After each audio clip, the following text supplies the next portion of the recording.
Bismillahirrahmanirrahim. Hello, viewers. Today our topic is magistrate trial. अब देखना ये है कि मैजिस्ट्रेट ट्रायल कैसे इनिशिएटेड होता है as per criminal procedure code के।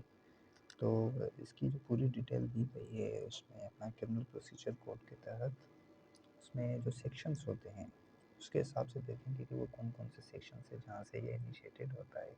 तो इसमें कॉमनली जो मेन सेक्शंस आपके ऑपरेट करते हैं मैजिस्ट्रेट ट्रायल के लिए वो शुरू होते हैं अपना सेक्शन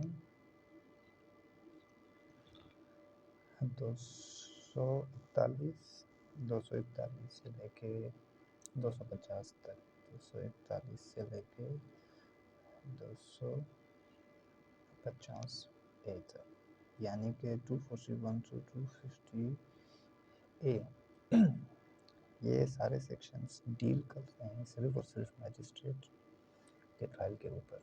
अब इनकी अगर डिटेल में हम सिर्फ आसानी से आपको सिखाने के लिए इनकी सिर्फ डेफिनेशन आपके सामने रख लेता हूँ।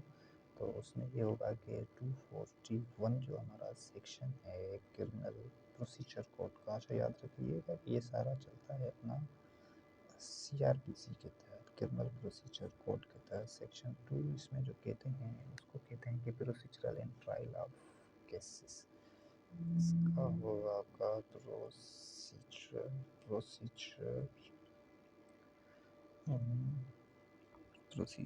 In trial of cases. उसके बाद आ जाएगा आपका 242 जो होगा आपका उसकी जो मीनिंग होगी। उसके बाद आएगा 241 ए, ये भी सेक्शन है आपका, ये भी सेक्शन है और ये डील करता है supply of statement and documents to accused. जब चार्ज फ्रेम हो जाती है तो सेकंड जो हमारी स्टेज होती है अपना अक्यूज को वो डॉक्यूमेंट्स देते हैं जो जो उसके अगेंस्ट होते हैं और जो उसके बयानात होते हैं, जो भी चीज़ होती है उसको हमें प्रोवाइड करनी पड़ती है कोर्ट को फ्री ऑफ कास्ट। तो उसके लिए वो जो प्रोवाइड की जाती है उसका जो सेक्शन है वो है 241 डैश ए, उसके तहत है। तो इसकी जो कॉमन हेडिंग आती है वो आती है supply of statement, supply of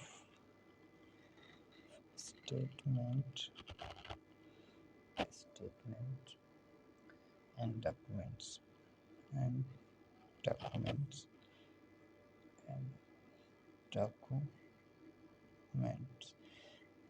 मैं कोशिश करता हूँ कि थोड़ा शॉर्ट करके वीडियो बनाऊँ ताकि आपको शॉर्ट वीडियो में बहुत ज़्यादा समझ आए। तो इस वजह से मैं थोड़ा स्पीड्स में लिखने की कोशिश कर रहा हूँ। टू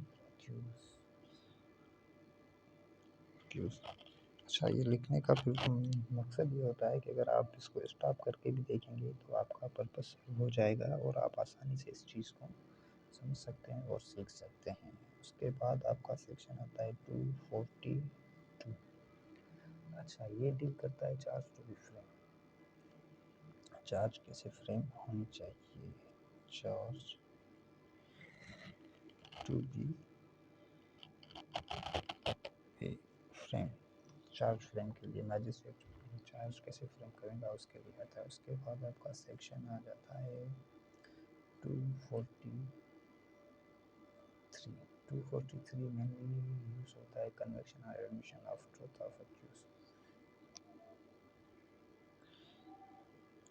conviction on admission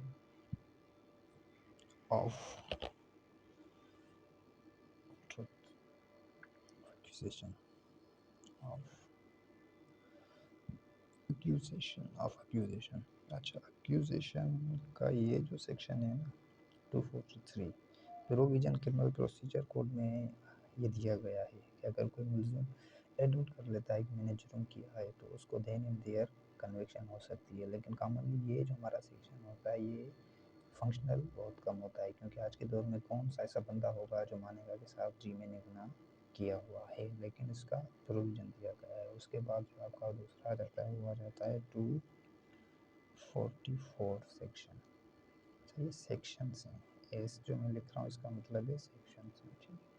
तो स्टेटमेंट मेड अंडर सेक्शन 164। उसके बाद आ जाता है statement uh, statement made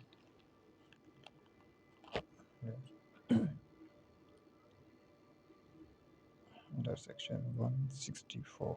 अच्छा, ये 164 वो कहलाता है कि जब कोई जुडिशल मजिस्ट्रेट 164 की स्टेटमेंट रिकॉर्ड करवा रहे होते हैं तो वो इस प्रोविज़न के तहत होता है कि ट्रायल में 164 अगर होगा तो वो कैसे रिकॉर्ड कराएंगे, उसके लिए प्रोविज़न ये दिया गया है। लेकिन 164 एक सेपरेट एक इशू है, उस पर हम बाद में एक अलग सेपरेट वीडियो बनाएंगे। उसके बाद जो आपका आ जाता है सेक्शन आ जाता है आपका 245 245 अच्छा, ये डील करता है ट्रायल जब कंप्लीट हो जाता है कीटल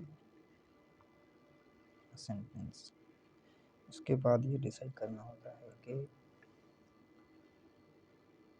इसमें एन आएगा सेंटेंस कि जवाबदार को एक्यूट करना है, रिहा करना है या उसको हमने सज़ा देनी है। वो कंक्लूजन होती है जजमेंट के ऊपर, लेकिन वो सेक्शन के तहत होती है।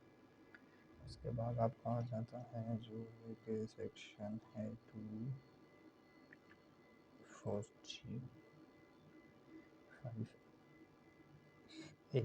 245A जो है procedural cases of reuse conviction. अच्छा, इसमें आ जाता है आपका procedure in cases reuse conviction previous conviction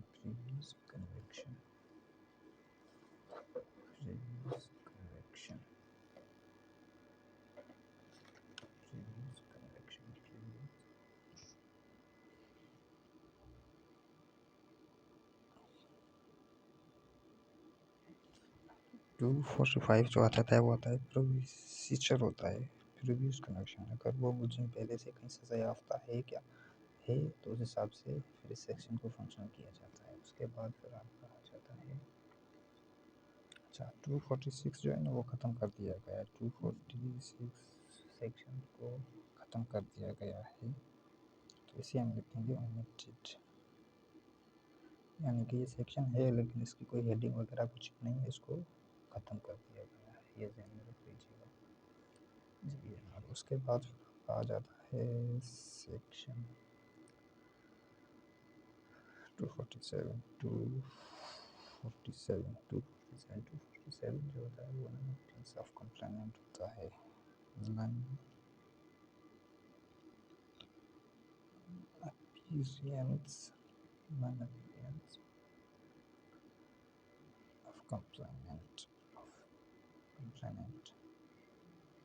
of complainant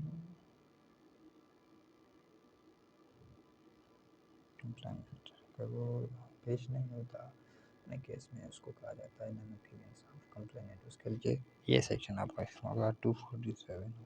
उसके बाद आपका आ जाता है सेक्शन 248 ये आपका सेक्शन डील करता है विड्रॉवल ऑफ कंप्लेंट के ऊपर। विड्रॉवल ऑफ कोई भी कंप्लेंट वापस लेना चाहिए तो वो इस सेक्शन के तहत वापस होती है। मैंने जितनी कोशिश की वीडियो को शार्ट बनाने की, लेकिन ये है कि कुछ टॉपिक बहुत लंबे हो जाते हैं, इस वजह से अब इसके 2-4 सेक्शंस रहते हैं, इस वजह से हमको वो इसमें कवर करने पड़ेंगे। तो चलिए हम चलते हैं अपने नेक्स्ट पेज के ऊपर। अच्छा, उसके बाद जो आपका सेक्शन आ जाता है वो आ जाता है 249। उसके बाद आ जाता है आपका सेक्शन 249 जो डील करता है वो करता है power to stop proceedings when no complaint,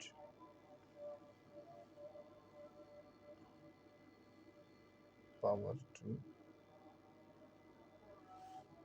stop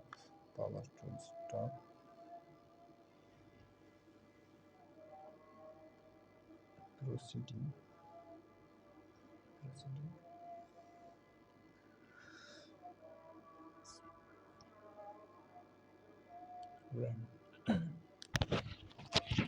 when a complainant power of when searching when no complaint no no complaint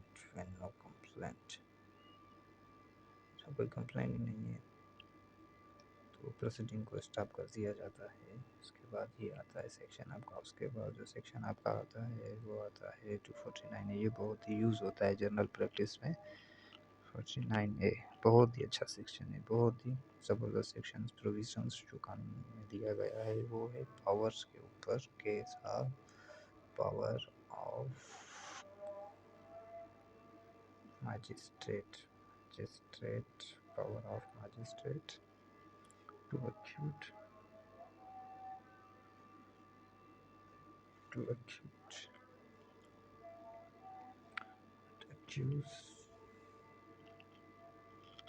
accused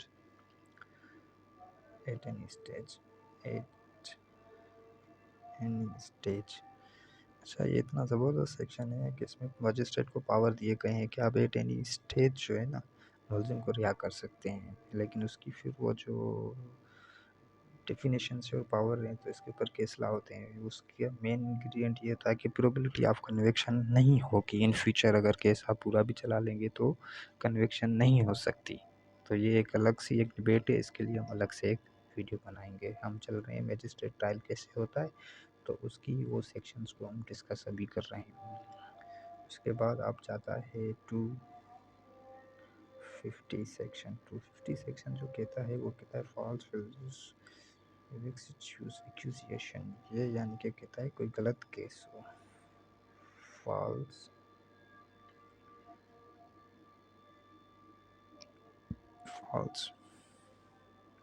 fuse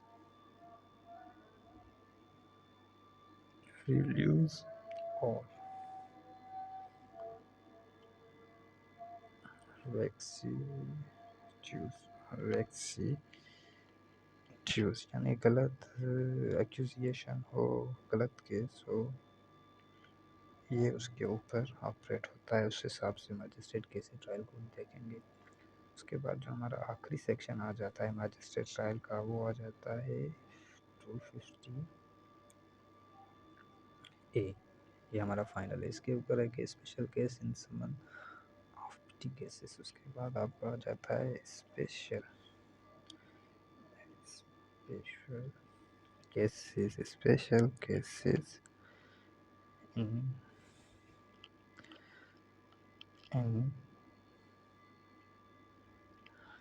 summon